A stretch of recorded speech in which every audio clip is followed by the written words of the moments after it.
অনেক মেয়ে কথায় কথায় অভিযোগ করে, এইটা নাই, ওইটা নাই, এইটা খারাপ, ওইটা খারাপ, আমার এই বাড়ি পছন্দ না, আমার এই আলমারি পছন্দ না, আমার এই শোকেস পছন্দ না, আমার এই ড্রেসিং টেবিল পছন্দ না, এইটা চেঞ্জ করো, এটা ভাল লাগে নাই, তোমার মায়ের ওই কথা ভাল লাগে নাই, তোমার বোনকে ভাল লাগে না। অনেক মেয়ে বলে যে তুমি এই চাকরি করো, তুমি এই 2 টাকার ব্যবসা করো, তোমার এই সামান্য চাকরি।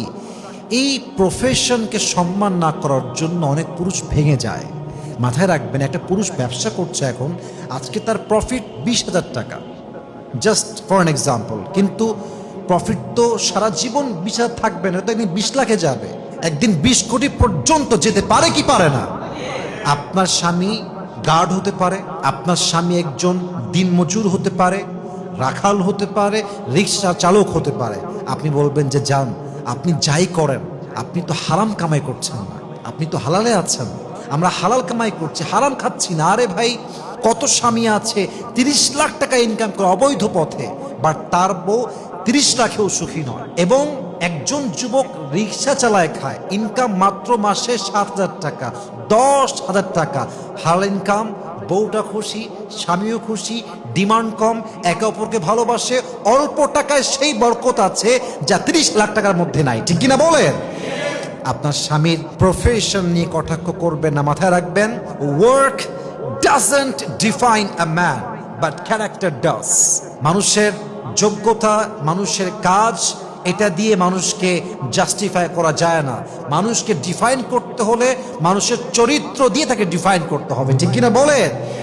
একজন অনেক বড় ব্যবসায়ী হতে পারে, বাট তার চরিত্র খারাপ, এই মানুষটা কখনো ভালো মানুষ হতে পারে না। এর জন্য প্লিজ আপনার স্বামীর প্রফেশন নিয়ে কটাক্ষ করতে যাবেন না। আল্লাহ প্রত্যেকটা মা বোনকে বোঝার তৌফিক দান করুন, পড়েন সবাই আমিন।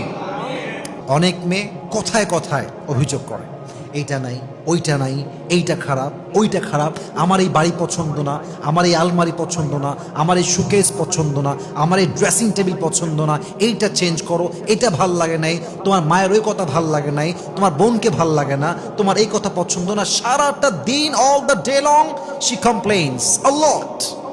সারাদিন অভিযোগ, এইটা হবে না, এইটা চাই না, ওইটা ভাল লাগে না। এই অভিযোগের জন্য স্বামী একটা পর্যায়ে গিয়ে একদম বিরক্ত বোধ হয়ে যায়, একদম বিরক্ত হয়ে যায়, এবং এই সম্পর্ক একদিন তালাক পর্যন্ত গড়ে যায়। ঠিক কিনা বলেন? ইভেন আপনারা আমার কথায় মাইন্ড করবেন না, অনেক মেয়ে তো স্বামীর মুখের উপর বলেই ফেলে যে তোমাকে বিয়ে করা আমার জীবনের সবচেয়ে বড় দুর্ভাগ্যের বিষয় ছিল। কেন দুর্ভাগ্যের বিষয়? খাওয়ার ঠিক নাই আমার, আমার নতুন জামা নাই, আমার এই নাই, সেই নাই, এই জন্য দুর্ভাগ্যের বিষয়। তো লাইফ পার্টনার মানে কি হইল? লাইফ পার্টনার মানে হচ্ছে আমার কম হোক বেশি হোক আমি তোমার সাথেই আছি, আমার কম হলেও চলবে, বেশি হলেও চলবে, বাট তুমি না থাকলে আমার চলবে না। ঠিক কিনা বলেন? এটা খুব বাজে কাজ কারবার, যা আপনার স্বামীর, আপনি সবসময় তার বিষয়ে অভিযোগ করেন। মেহেরবানি করে অভিযোগ কম করবেন।